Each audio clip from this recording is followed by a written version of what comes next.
When looking at digital pianos, $1,000 to $1,500 is a very popular price point. Today we look at two instruments that fit that price criteria, but are so very different. Today we look at the Yamaha YDP-145 and the Kawai ES520 and talk about which one would be a better buy for you.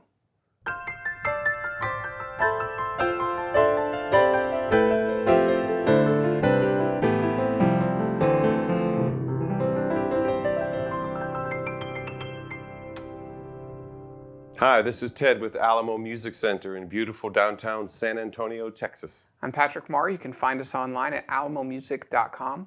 If you haven't already, please subscribe to our YouTube channels, check out our other videos, sign up for notifications, like our videos, leave us comments. We appreciate your support and we love to interact with you. Ted, $12.99, kind of a sweet spot for a lot of entry-level parents or beginner students that say, hey, I want something quality. I'm not going to get the little 64 note or 61 note spring-loaded keyboard. I'm gonna invest a little bit of money in this because I know it has value, or I'm ready for that next step. I've been playing on something like that. We even had a gentleman come in this weekend who had bought a grand piano from us, and he's going to do some home renovations. And he's he's like, I'm going to be without my grand piano for a little bit. What should I get in the interim? I feel for those people, and sometimes I wonder if that's the non-player in the house is saying, well, since you got your piano, I want to get my wooden floors, or I want to get this. Or it's the piano purchaser that says, everything's great, but I don't have wooden floors, or I don't have this kind of thing. Well, we got to make it look pretty around it. We got to make it look pretty. And I always felt for people that have a brand new instrument, and it's like their dream come true, and then they have to go park it for a month or a couple of weeks while they get their flooring done. And in the meanwhile, they're not willing to live without, and they don't want to make a sacrifice. So they come in and say, I got about $1,500, which is the magic number. And the reason why I say that is because that's the point when people are looking at piano lessons, either for themselves or their children, or someone who's retiring, or just an older learner. Mm-hmm. $1,500 says, man, that puts you in the range of a really decent spin it, if there's something. Yeah, and so you're looking at getting a small acoustic piano or a concise kind of digital piano that's actually going to be different than a spin it. It can offer a lot more. And so that's why this price range is always like a target for most manufacturers. And today we chose these two instruments from two great manufacturers, Kawai and Yamaha. But we're talking about, what are, the major differences in getting something that's $12.99 and just comes with basically like the console. It comes with just the keyboard, the 88 keys, right, the controls on it, versus something that's like behind us, the YDP-145, which is kind of the whole package, but stripped of a lot of features. Well, it's kind of funny because you wanted to compare these two things, and I thought, man, they could almost not be at wider ends of the spectrum. These are two instruments that are different. I started thinking, wait, that's the whole point of the video. Because it's the lens a lot of people look at is price. Right. That when we're all looking to buy something, we're always like, okay, well, how much does it cost? That's usually the first thing we're looking on the list. And so, on many websites, you'll see these two products compared or in that same price category and say, hey, make sure you're looking at this too. But really, they're very different instruments. The main important, very different instrument. And the answer to which one is right for you depends on who you are or who the end user is. Mm-hmm. And because that's what makes these two products at different ends of the spectrum. One is a professional grade keyboard. You can go out and do a gig with it tonight. The other one, theoretically, you could, but it might sound a little small and boxy. Yeah, so the benefits of the YDP, I would say, are it comes with the stand, it comes with the 3 pedals, it comes with a bench, and it's the right height. You're ready to go right out of the box. Perfect modern age home piano. The downsides of getting all that is they've kind of, they've reduced the overall speaker size and the wattage that's coming out, so you don't get a very, it's a good sound. It's two 8-watt speakers, but you don't get a huge sound out of it. You get 10 voices. There's not a lot of functionality within the keyboard. It's kind of a one-trick pony and has, a decent action, but nowhere near when you switch to the ES520. You don't get those extra accessories, the stand, right, the pedals. Those are available to purchase for an additional cost, but it kind of comes as is with one pedal and a better action, bigger speakers, two 20-watt speakers. You also get over 30 voices, some recording technology, really kind of a high-end brain in Yeah, the inside. I think it's got around 192 polyphony, Mm-hmm. bunch of sounds. It's got that phenomenal Onkyo sound system in it. Yeah, and so these, it's a trade-off, and so it's like, what, to your point, who is this for? Right. Who's the end user? This right here, I imagine, is a youngster starting off, a family's first piano. Mm-hmm. This is a spin-it upright replacement piano for the modern age. It's a much better buy than buying one of those old Unless spin-its. you're living in a closed motel, hotel, apartment room, your neighbors are not going to complain about you pounding the walls, too much noise. You can always use headphones. It has the privacy. It's the perfect learning, practicing piano. And we picked the YDP-145 because it perfectly lines up in price to the ES520. Other models that are similar, the YDP-165, the 145 are new from Yamaha. Kawai has the KDP-120, also the KDP-75. Roland has the RDP-701 and I want to say the 407. They're all targeted to the same thing. And so they're all in this price range, and they're all great instruments, but they're all kind of blended of a home model and a near giggable thing. They're kind of spread out in between there. And it's neat because the Kawai, the ES520 is a really nice gigging keyboard. Well, gigging, but also if you have a studio at home or something where you already have the stand, maybe you've been playing on a portable and you're used to the functionality of being able to pick it up and move it around. The ES520 is that next step up where you get a better action, a better sound system, some extra features, and it really is an enjoyable instrument that has Bluetooth, has the line-ins, line-outs. Sound card compared to the 145. So let's take a listen to both these instruments to hear the differences. We'll come back and talk about the playability from our end, and then a couple more features that separates the YDP series and the ES series. So stick around.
Well, Patrick, which one did you enjoy playing more?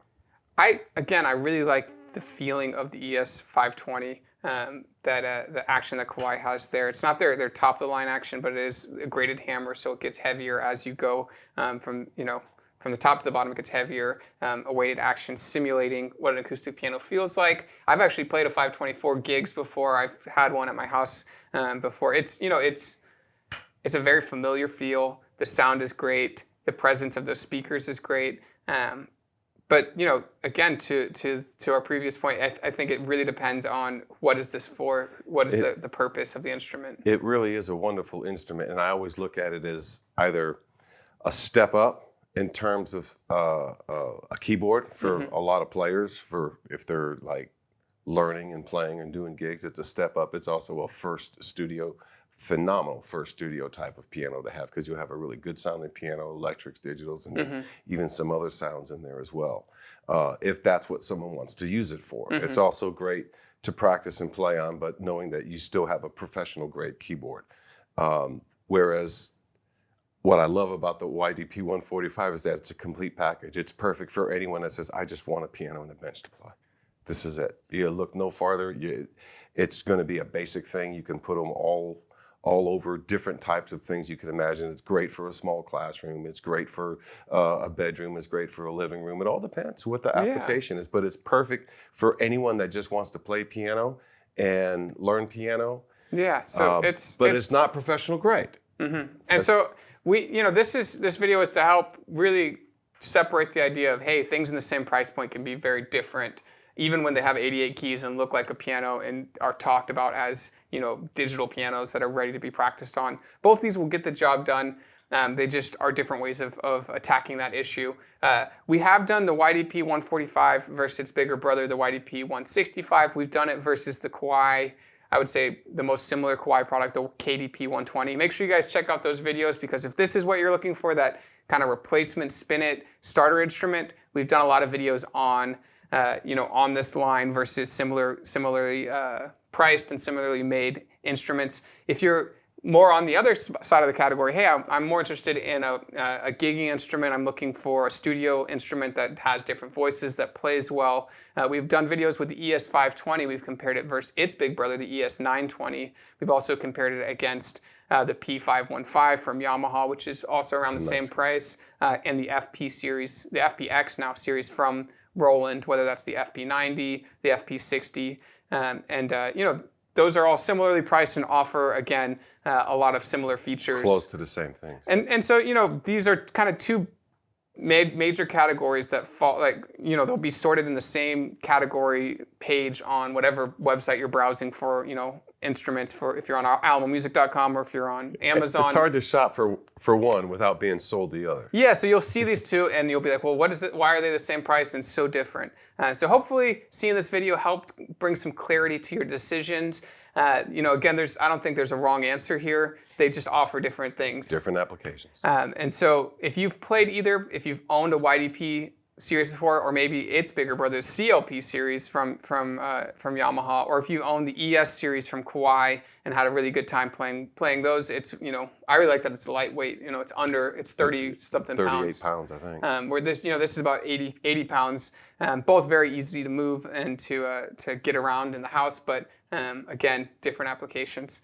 If you've owned any of these before, please leave comments. I know people will appreciate your insight when making a purchase decision. They'll say, which one's right for me? Hope you guys enjoyed. Make sure you're subscribed to see more great content. We will continue to make it and bring it to you.